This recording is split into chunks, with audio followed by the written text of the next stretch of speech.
Emmerson Mnangagwa ibvai pachigaro nekuchimbidza maondonganyika neuore neumbavha.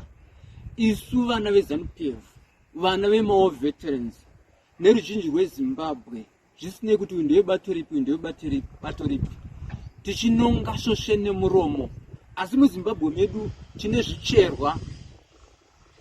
VaChina shamwari dzenyu ndo vari kubva uku, vari kuuya muno vosvika vomora huchi, isu tichitamba nhamo muno.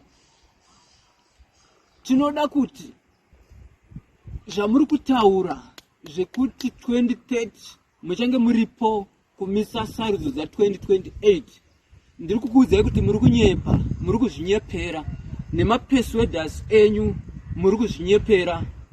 Tiri kukuzivai mese mapersuaders kuti muri kuitira umbavha hwenyu. Tinoda kuti nyika ino ivakwe patsva, itungamirirwe kwete kutongwa. Iko zvino tinoda mutungamiri. Gore rino igore regudo. John Paradza waimba ku National Heroes Acre uchituka general. Waivatukirei? Vanga vakutadzira chii?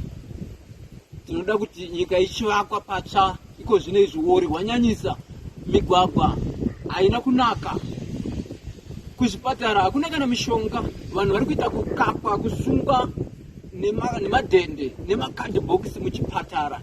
Inyika yani yakadaro iyoyo. Tinoda kuti mukuru musiye chigaro.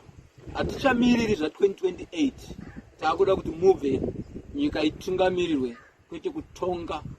Munhu wese ngaazive kuti nyika inofanirwa kurwirwa newe. Vana vari kutambudzika, vari kuenda kuJoni kunoita magarden boy, vamwe vachidyiwa nemakarwe muna Limpopo.